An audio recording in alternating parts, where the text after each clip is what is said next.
ایک خوبصورت واقعہ جو ہے یقیناً اگر آپ کو چیک کرنا ہو کہ کسی بندے کے اندر جلن یا حسد ہے یا نہیں ہے، تو یہ جو ٹرک بتایا گیا ہے، یہ جو ٹیسٹر ہے، یہ جو طریقہ بتایا گیا ہے، ہر انسان کو ناپنا چاہیے۔ میں چاہتا ہوں کہ پہلے اس خوبصورت واقعہ کو سنیے اور اپنے ایمان کی تازگی حاصل کرنے کی کوشش کیجیے، اور اپنے گرہبان کو بھی جھانک کر دیکھنے کی کوشش کیجیے کہ ہمیں کسی سے جلن یا حسد ہے یا نہیں ہے۔ پہلے اس واقعہ کو سنیے اور پھر میں آگے آپ کو بتاؤں گا کہ ہمیں کرنا کیا ہے۔ اگر آپ کو چیک کرنا ہو کہ اس کو حسد ہے یا نہیں ہے تو ایک سمپل فارمولہ ہے جی یعنی ایک ٹیسٹر ہے کہ کسی شخص کے اندر حسد ہے یا نہیں۔ جی جی آپ اس شخص کے سامنے جا کر اسی شعبے کے دوسرے شخص کی تعریف کر کے دیکھیں۔ نا نا نا نا تو بڑا گناہ کبیرہ ہو جائے گا ایک پیر صاحب کے سامنے آپ دوسرے پیر کی تعریف کر کے دیکھیں، سر، گناہ کبیرہ ہو جائے گا۔ اگر چہرے پہ مسکراہٹ آ جائے اور کہے کہ وہ بھی وہی کام کر رہا ہے جو ہم کر رہے ہیں، تو سمجھ جائیں کہ بندہ ظرف والا ہے۔ اور اگر مغلظات نکلنا شروع ہو جائیں، ایک صاحب علم کے سامنے کسی دوسرے صاحب علم کی تعریف کر لیں، آپ کو اندازہ ہو جائے گا۔ ایک شاعر کے سامنے دوسرے شاعر کی، توبہ توبہ، ایک نعت خواں کے سامنے دوسرے نعت خواں کی آپ بھی تعریف۔ کیسی باتیں کر رہے ہیں، یہ تو ناممکن ہے۔ تو اس کا مطلب کیا ہے؟ کیا ہے ہمارے اندر؟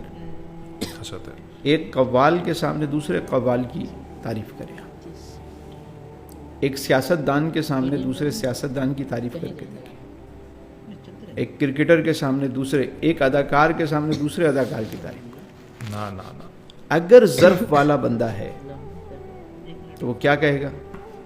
کہے گا بھائی وہ بھی فنکار ہے، میں بھی فنکار ہوں، اللہ نے اسے بھی فن دیا ہے، مجھے بھی دیا ہے، وہ بھی ثناخواں ہے، میں بھی ثناخواں ہوں، ہم دونوں ایک ہی۔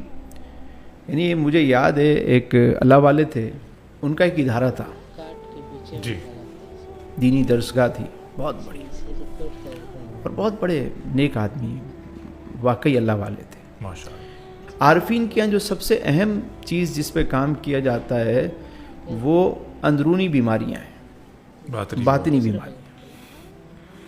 وہ حسد پہ کام کریں گے، وہ بغض پہ کام کریں گے، وہ اناد پہ کام کریں گے، وہ چغل خوری کے بارے میں، وہ جھوٹ کے بارے میں بتائیں گے، وہ بتائیں گے آپ کو کہ بد نگاہی کیا ہوتی ہے، وہ آپ کو یہ چیزیں بتائیں گے۔ بات سمجھ میں آ رہی؟ جی جی، تو عارفین کے ہاں باطنی بیماریوں پر زیادہ زور دیا جاتا ہے۔ تو وہ واقعی اللہ والے تھے، ان کی درسگاہ تھی۔ تو کسی شاگرد نے آ کر بتایا کہ حضور برابر میں قریب ہی ایک اور ادارہ بن رہا ہے۔ تو وہ بیٹھے بیٹھے کہنے لگے اچھا ایک بات بتاؤ، تم نے اپنی پیٹھ پر سامان لادا ہوا ہو اور سفر میں ہو، راستے میں کوئی شخص تمہیں ملے واہ اور وہ کہے کہ یہ جو تھیلا ہے ایک مجھے دے دیں، ہم یہ بوجھ بانٹ لیتے ہیں، بھائی، واہ واہ واہ واہ تمہیں کیسا فیل ہوگا؟ واہ واہ واہ، کیا عمدہ مثال ہے، کہا اللہ حضور- والوں کی کیا بات ہے، حضور واہ، بہت اچھا فیل ہوگا۔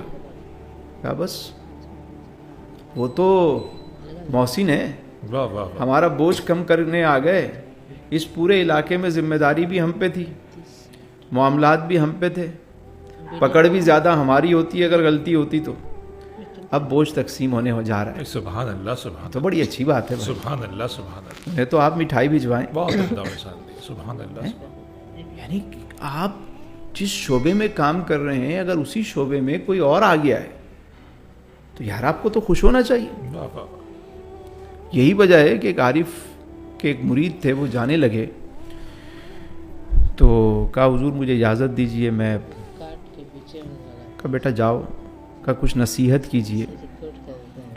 تو فرمانے لگے نصیحت یہ ہے کہ تبلیغ کے لیے اپنی زبان استعمال مت کرنا۔ انہوں نے کہا حضور اگر میں زبان استعمال نہیں کروں گا، زبان سے تبلیغ نہیں کروں کیسے گا کروں؟ تو سمجھاؤں گا کیسے؟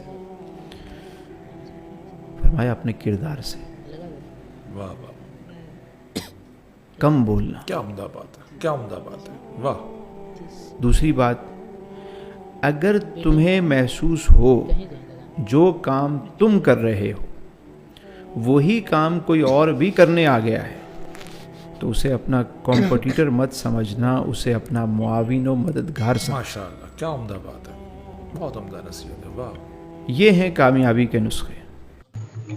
ماشاءاللہ، کامیابی کے نسخے آپ نے سماعت کر لیے۔ یقیناً آج کے دور میں ہر بندہ ایک دوسرے سے جلن، حسد اور بغض رکھ رہا ہے۔